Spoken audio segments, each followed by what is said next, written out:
Quinta e última carta. Diversas observações sobre a dependência recíproca dos santos das reuniões de edificação mútua e sobre outros assuntos. Amados irmãos e irmãs, nesta carta as minhas observações serão mais desordenadas do que nas cartas precedentes.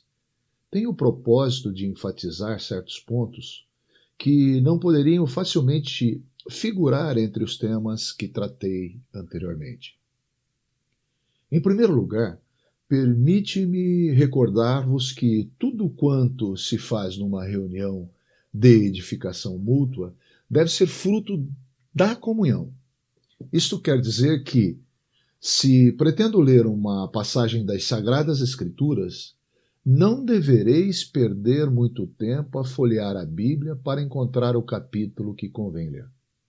Todavia, e admitindo que conheço razoavelmente a palavra de Deus, é preciso que o Espírito haja posto no meu coração a porção bíblica que devo ler.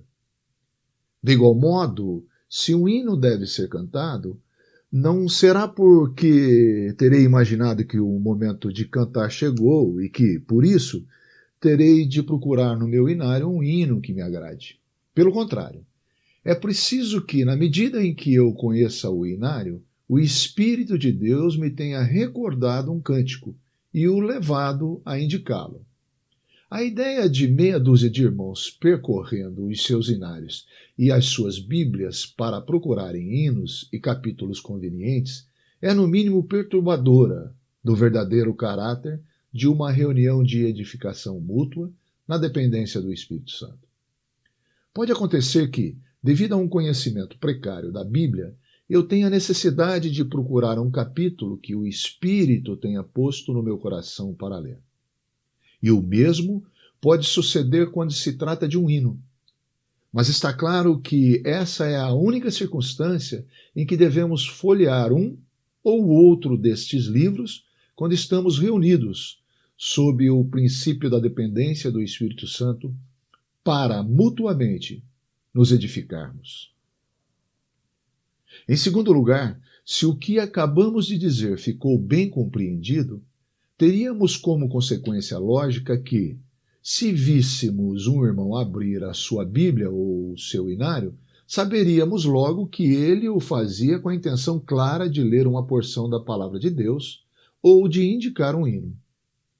Assim, a passagem: portanto, meus irmãos, quando vos ajuntais para comer, esperais uns pelos outros.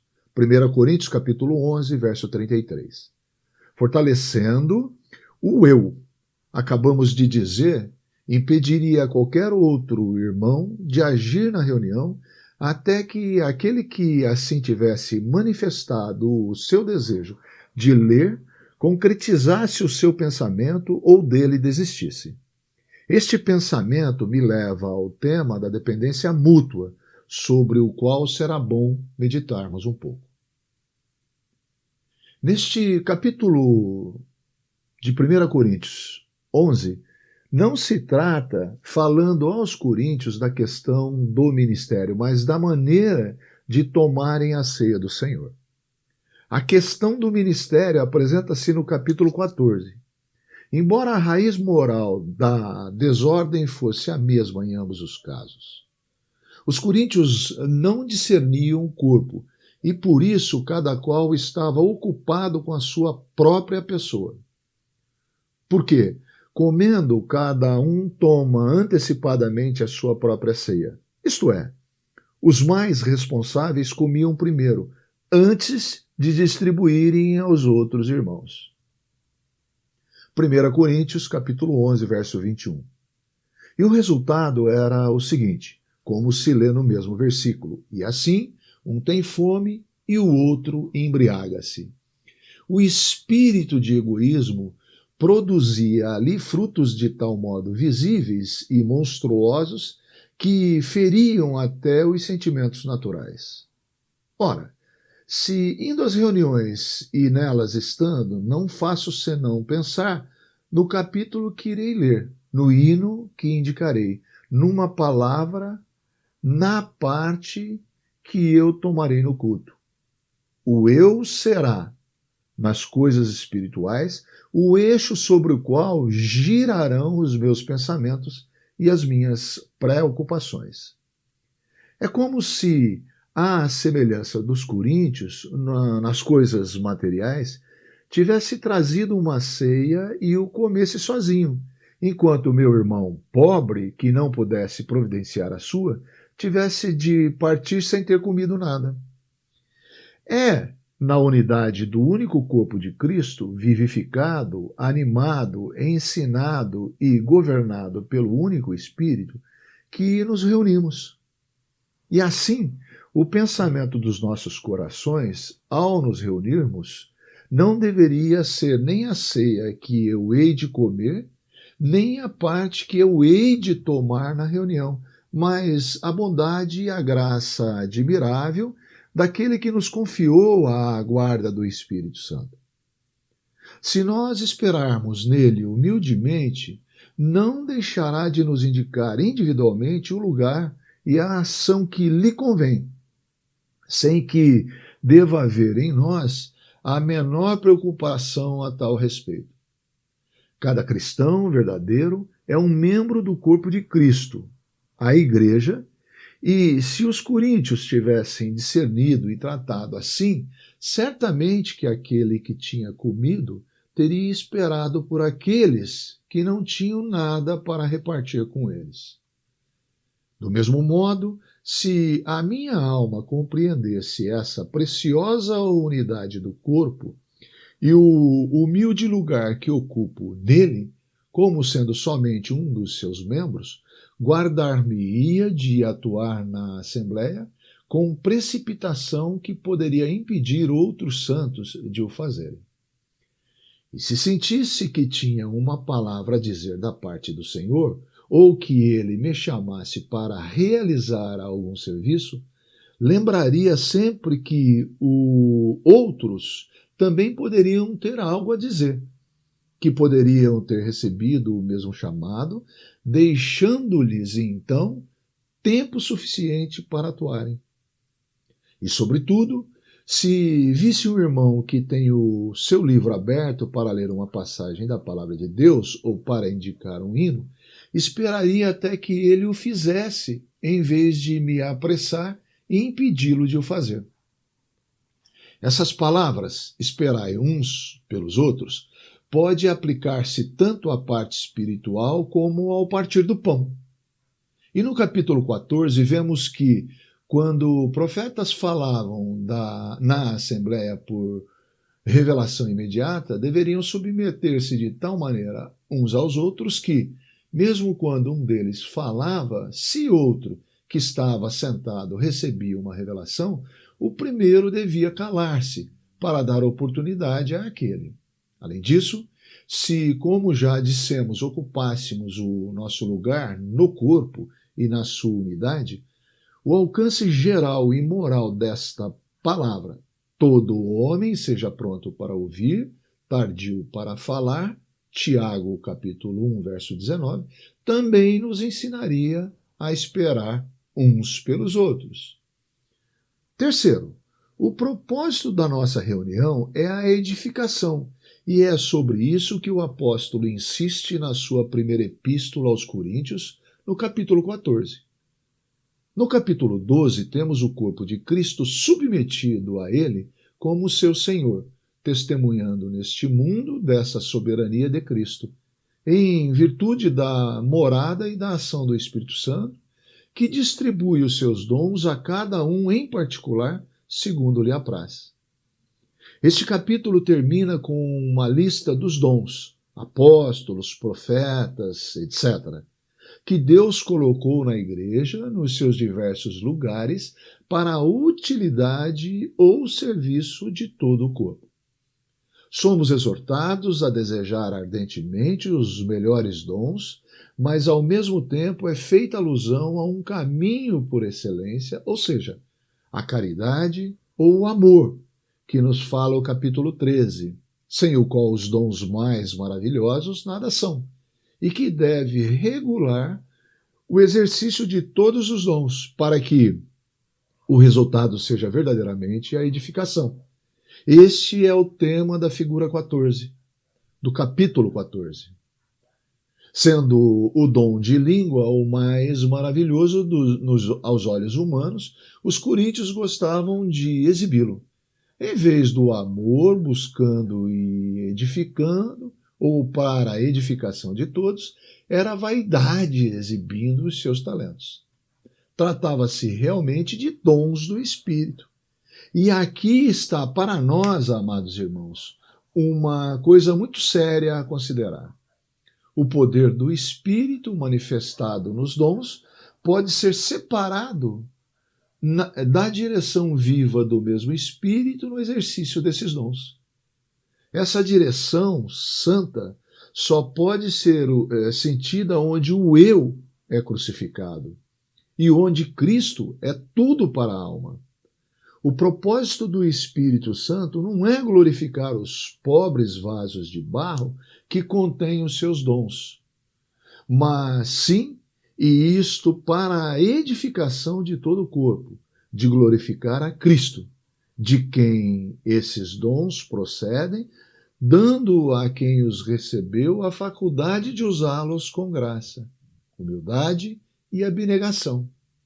E quão formoso é esta abnegação vista no apóstolo Paulo, possuindo todos os dons, com que simplicidade de coração ele procurava não os ostentar, mas sim exaltar o seu Senhor e edificar os santos. Dou graças ao meu Deus, porque falo mais língua do que vós todos. Todavia, eu antes devo falar na igreja 5 palavras na minha própria inteligência, para que possa também instruir os outros, do que dizer 1000 palavras em língua desconhecida. 1 Coríntios, capítulo 14, versos 18 e 19. Com quanto poder saem da perna deste homem, com quanto poder saem da pena deste homem essas palavras do Espírito Santo. Faça-se tudo para a edificação. Assim também vós, como desejais dons espirituais, procurai abundar neles para a edificação da igreja. Terceiro, o propósito da nossa reunião é a edificação. E é sobre isto que o apóstolo insiste na sua primeira epístola aos Coríntios, capítulo 14. No capítulo 12, temos o corpo de Cristo submetido a ele como seu Senhor, testemunhando neste mundo dessa soberania de Cristo, em virtude da morada e da ação do Espírito Santo, que distribui os seus dons a cada um em particular, segundo lhe apraz. Este capítulo termina com uma lista dos dons, apóstolos, profetas, etc., que Deus colocou na igreja nos seus diversos lugares para a utilidade ou serviço de todo o corpo.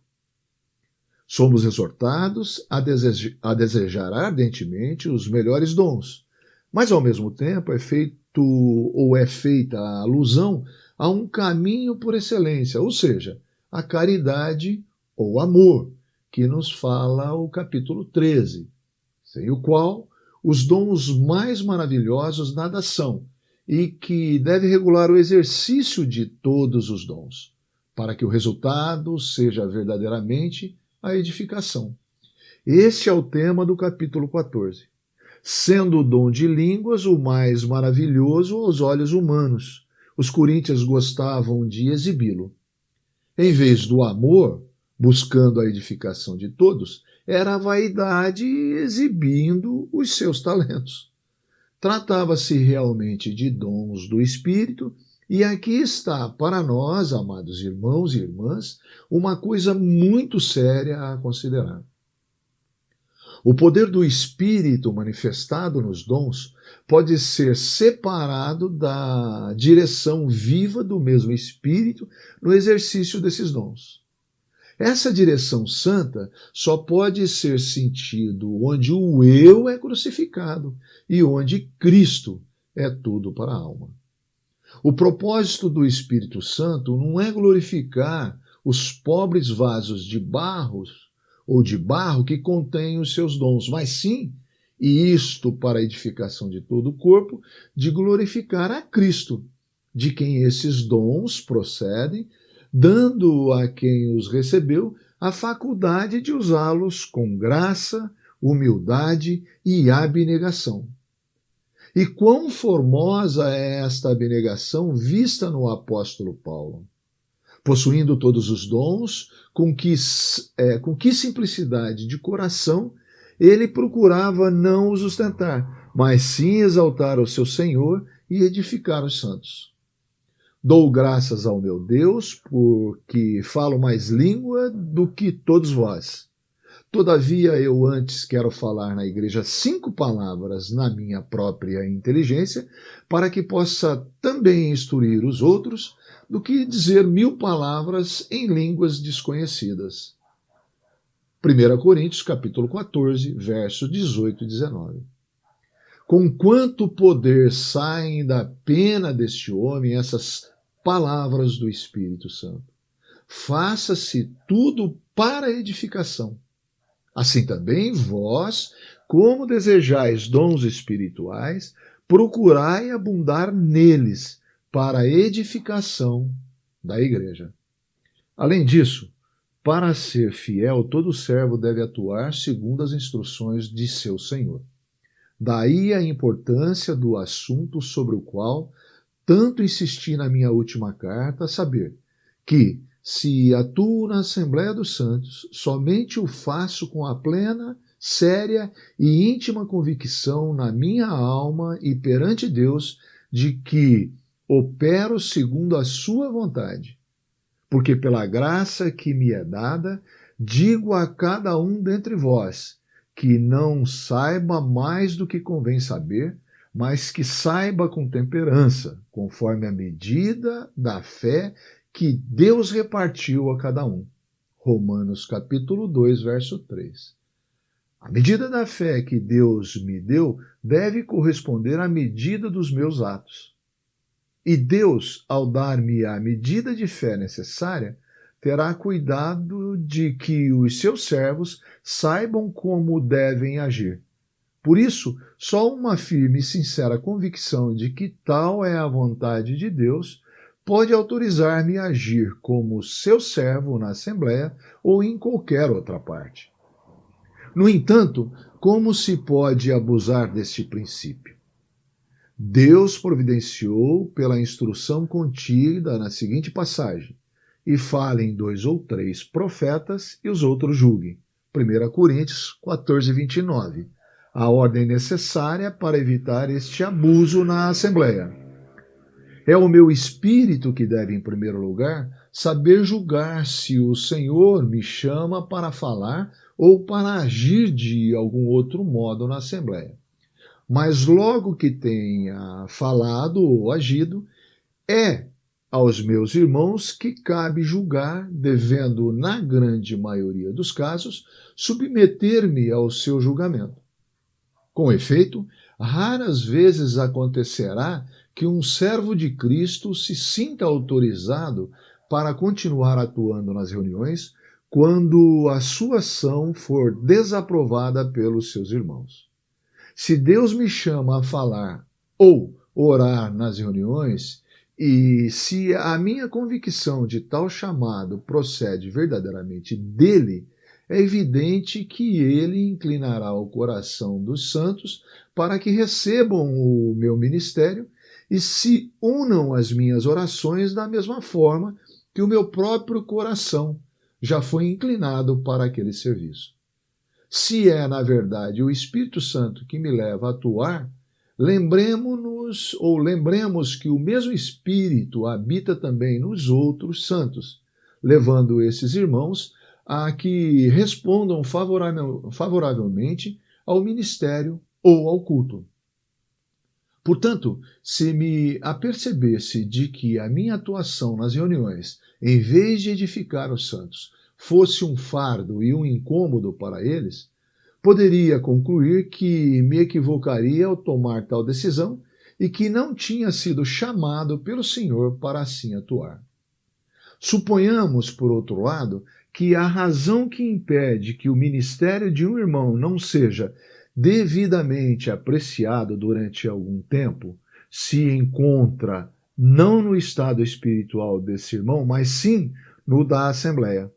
Suponhamos, por outro lado, que a razão que impede que o ministério de um irmão não seja devidamente apreciado durante algum tempo se encontra não no estado espiritual desse irmão, mas sim no da Assembleia.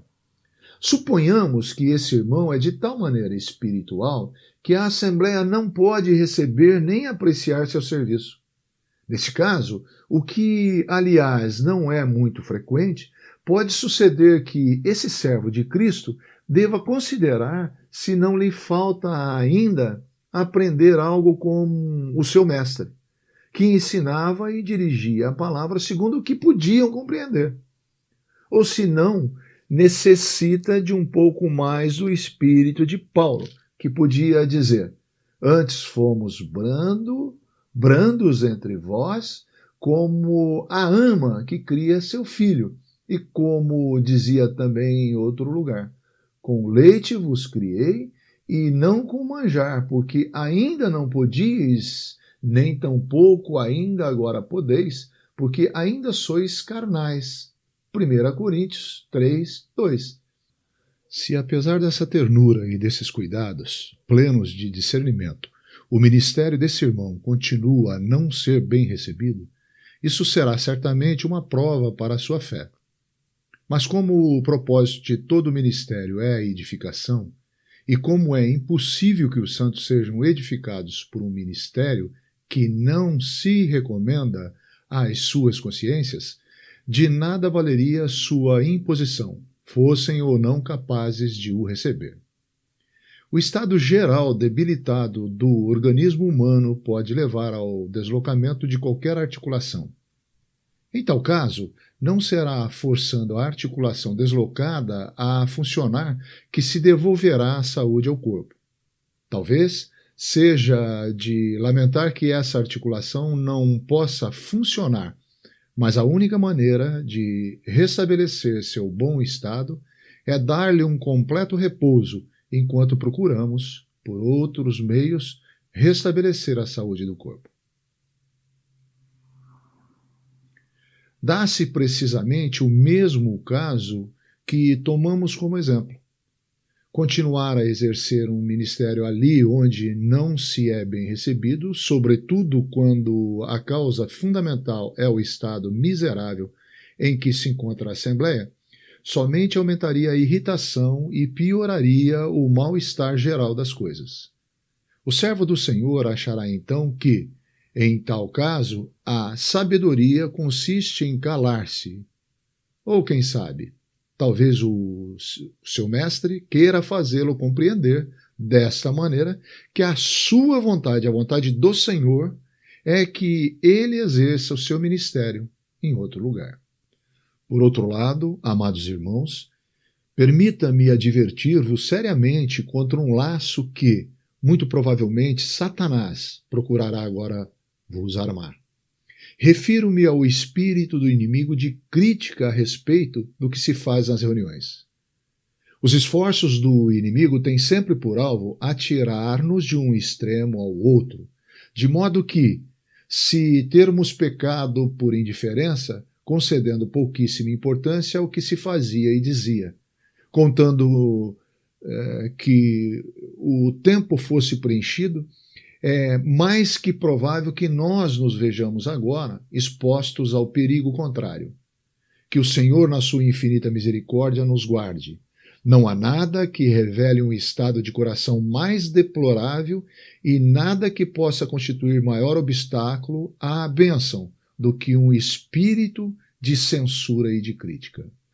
Reunimo-nos para adorar a Deus e para nos edificarmos mutuamente, e não para nos ocuparmos a julgar os nossos irmãos que estão servindo, nem a decidir se um exerce o seu ministério de uma maneira carnal e se outro ora pelo Espírito Santo. Quando a carne se manifesta, é preciso, sem dúvida, que ela seja julgada. Mas coisa triste e humilhante é o discernimento ou o discerni-la e julgá-la assim, em lugar de regozijar juntamente o que constitui nosso feliz privilégio de plenitude de nosso divino Salvador e Mestre. Guardemo-nos, pois, de um espírito de julgamento, a dons inferiores, do mesmo modo que a dons mais elevados, e nós conhecemos aquele que deu mais honra aos membros do corpo que mais tinham falta dela. Os atos de um irmão na Assembleia não são necessariamente todos carnais, apenas porque ele age até um certo ponto, segundo a carne. E, a este propósito, convém-nos meditar nas palavras de um servo de Deus, dos mais estimados entre nós. É de suma importância, diz ele, que consideremos primeiramente a natureza do nosso dom e, em segundo lugar, a sua medida ou alcance. Quando a esta última, permite-me dizer-vos que não tenho a menor dúvida de que, se muitos dons não são reconhecidos, é porque no exercício desses dons, os irmãos que o receberam foram além da sua medida. Se é profecia, seja segundo a medida da fé. Romanos capítulo 12, verso 6. Tudo que ultrapassa este limite procede da carne. O homem, o eu, sobressai. O fato é sentido e o dom inteiramente rejeitado, e isto porque o irmão que atuou na Assembleia não soube conter-se no limite do seu dom.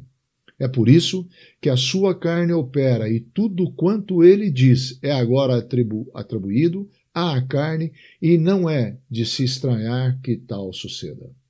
E o mesmo sucede quanto à natureza do dom.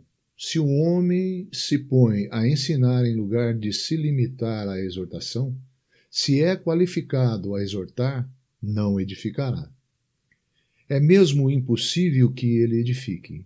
E eu desejaria, acima de tudo, chamar a atenção de cada um dos irmãos usados no ministério da palavra para este ponto, que talvez lhes não chegasse nunca de outro modo por causa de uma falta de fidelidade da parte de seus ouvintes.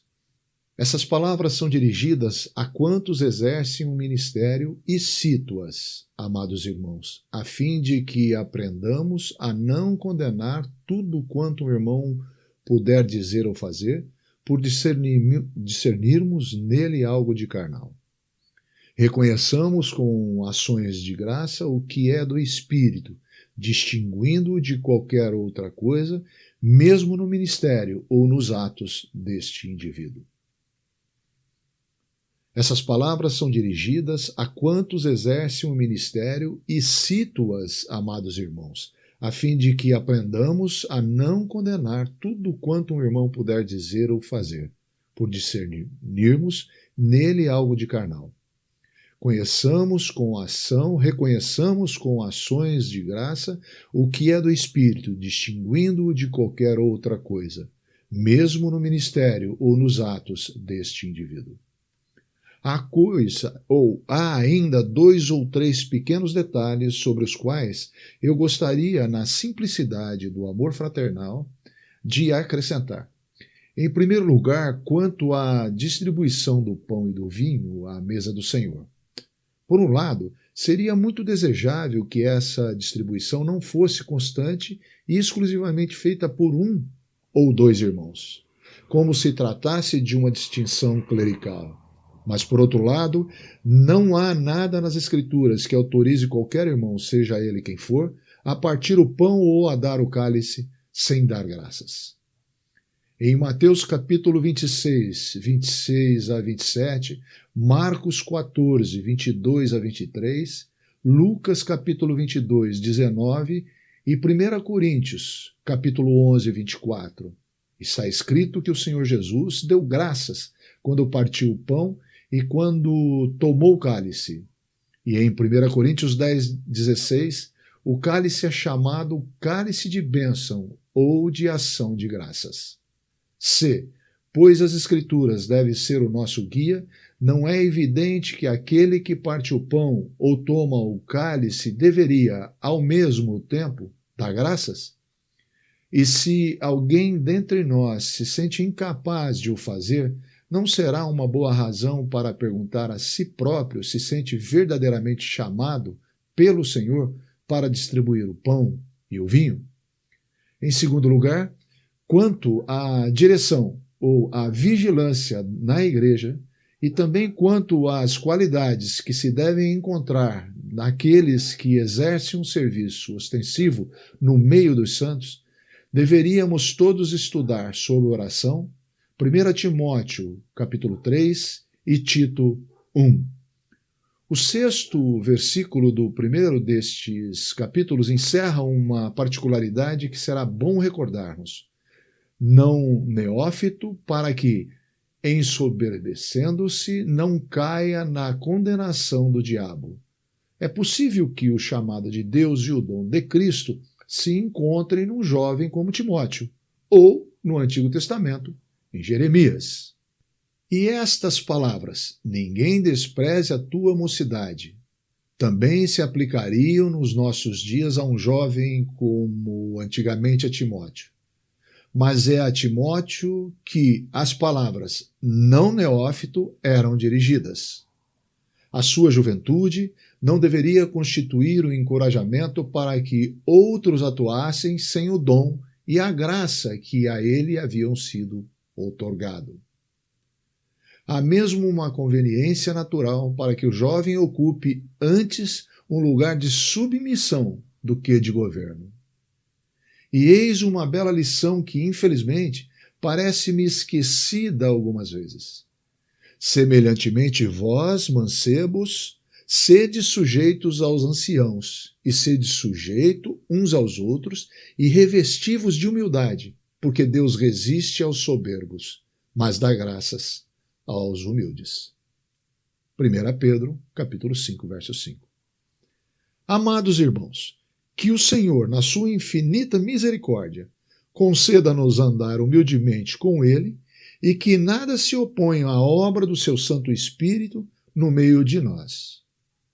Vosso sinceramente afeiçoado, William Trotter. Apêndice à quinta carta. Caro irmão, quanto à sua primeira questão, como pode o irmão saber quando fala ou atua pelo Espírito Santo? É necessário saber-se o que se entende por isso, porque se pode entender que seja uma espécie de inspiração espontânea no momento em que nos levantamos para falar e, em geral, não passa de imaginação ou vontade própria. É inexato considerar a ação do Espírito Santo na Assembleia como se tratasse de um presidente ali presente, no meio deles, sem estar nos indivíduos e apossando-se repentinamente deste ou daquele para fazer atuar. Não se encontra nada de semelhante na palavra de Deus, desde a descida pessoal do Espírito Santo.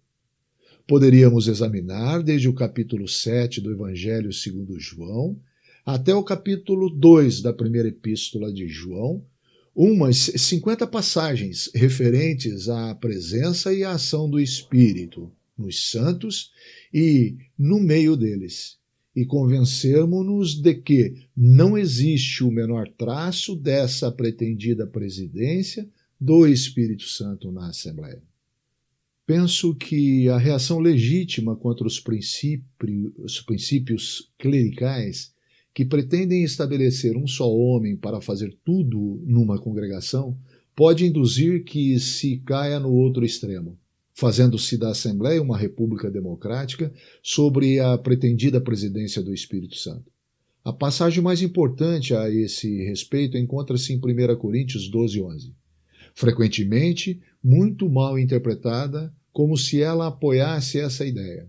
Mas um só e o mesmo Espírito Santo opera todas essas coisas, repartindo particularmente a cada um como quer. Ora, A questão é que se saber quando o Espírito distribui um dom a alguém, será uma vez por todas, isto é, uma vez e para sempre, ou cada vez que esse dom deve operar? Evidentemente que é uma vez por todas. A ideia de que o Espírito Santo se apodera repentinamente de um irmão, fazendo levantar-se na Assembleia como se fora impelido por uma mola para dar graças, para ler, para meditar, não tem base na Escritura.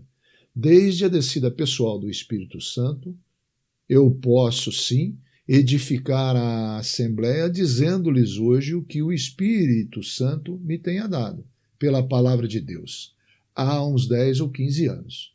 Nego formalmente que um irmão que se levanta num dos casos supracitados possa dizer positivamente, no momento em que se levanta, que senta, depois de ter dado graças, não deve cogitar se realmente atuou segundo o Espírito, ainda que, porventura, disso esteja convencido.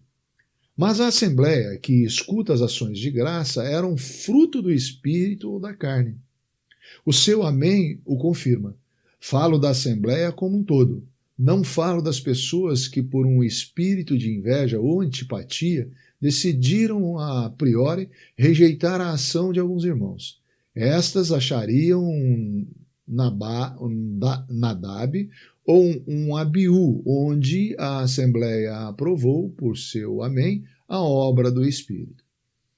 Como princípio, vemos em 1 Coríntios 14 que nem tudo consistia em se falar pelo Espírito na Assembleia. Era também preciso falar no momento oportuno, a fim de edificá-la. Aqueles que tinham dons de línguas falavam bem pelo Espírito. Mas quando na Assembleia faziam uso desses dons, que eram sinais para os de fora, 1 Coríntios 14, 22, não edificavam a Assembleia. E o apóstolo ordena-lhes que, se não têm intérprete, devem ficar calados. Segundo esses princípios, a sua pergunta deveria ser colocada da seguinte maneira: a ação de um irmão que fala com certa frequência na Assembleia edifica essa mesma Assembleia? Se a Assembleia não se trata, portanto, de indivíduos isolados, pode responder sim, então esse irmão tem o testemunho de que ele fala pelo Espírito Santo, embora sem pretensões a uma inspiração quando fala.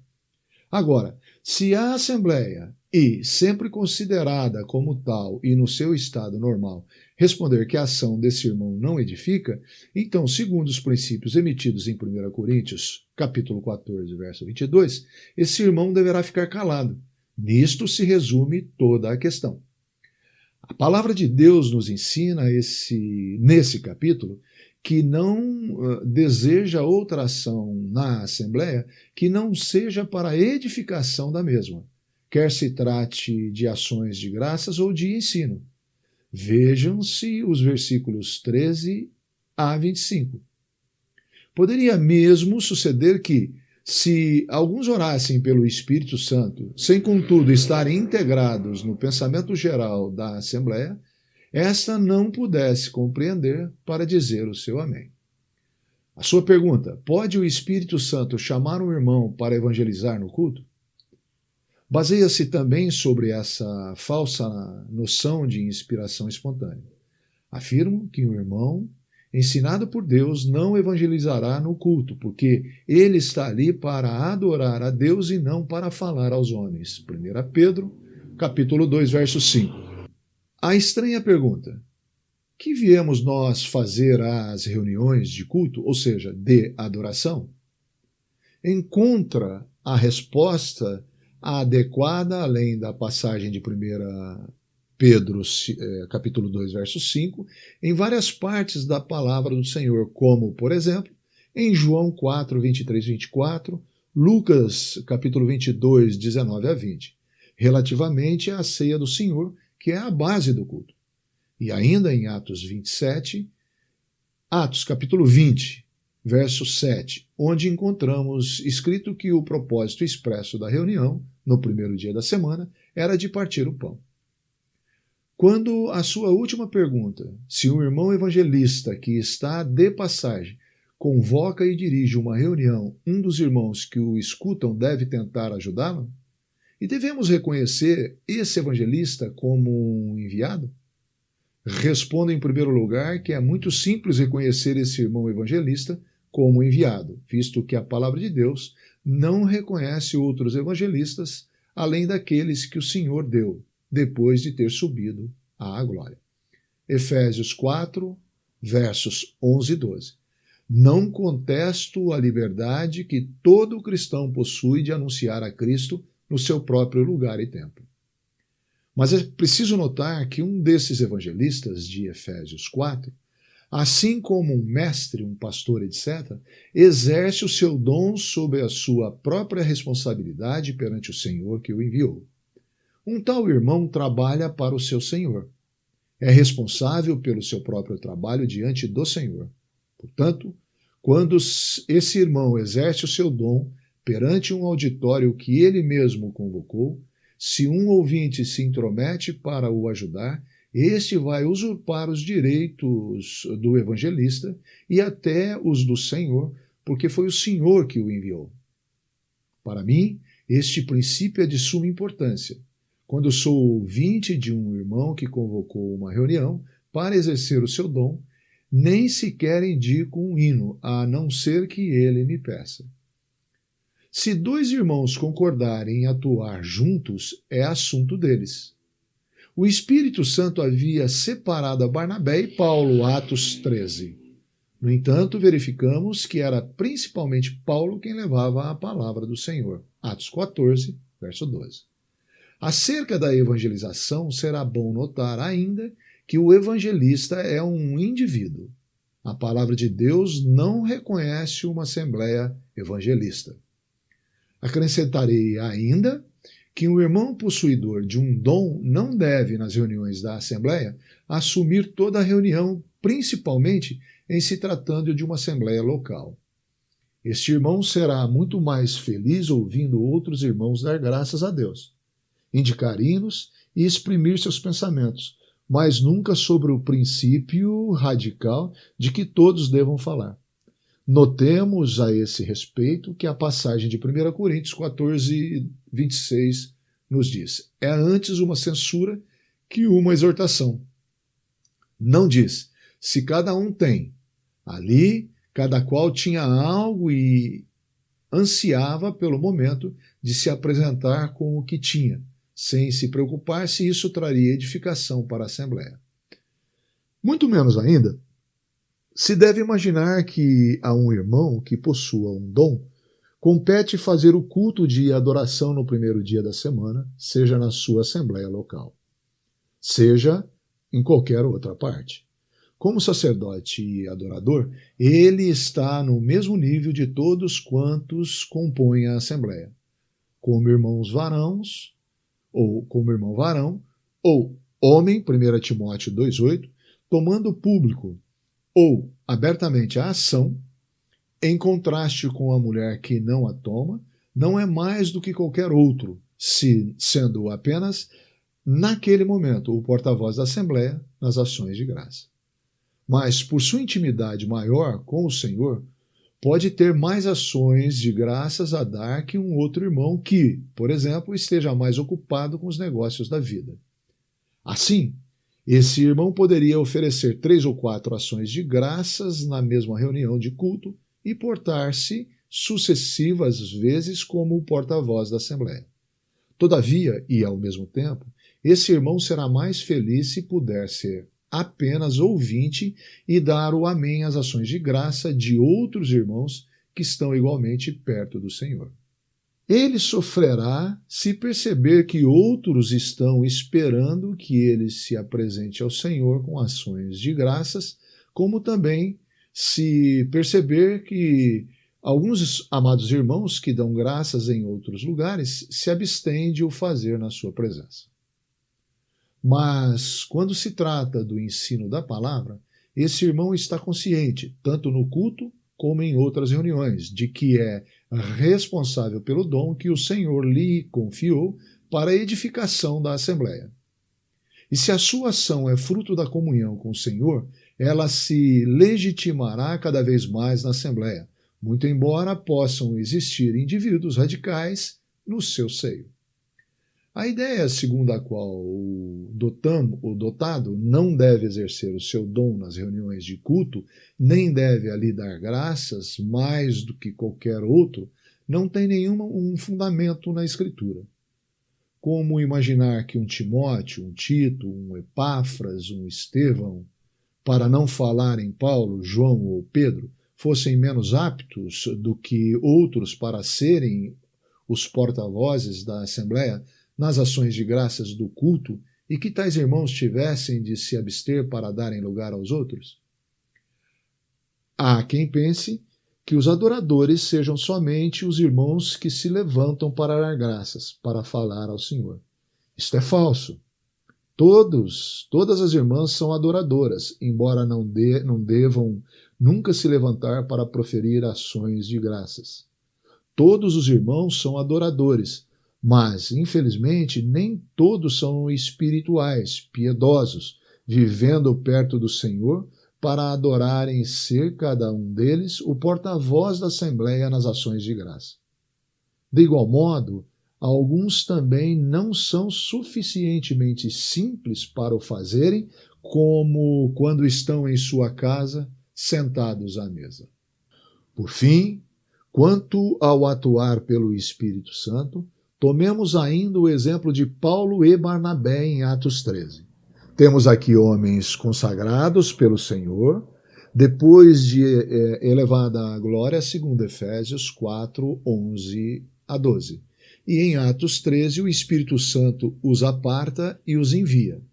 São, pois, designados pelo Espírito Santo, uma vez por todas, para irem falar do Senhor por toda parte, todos os dias, mas sem dúvida na sua dependência.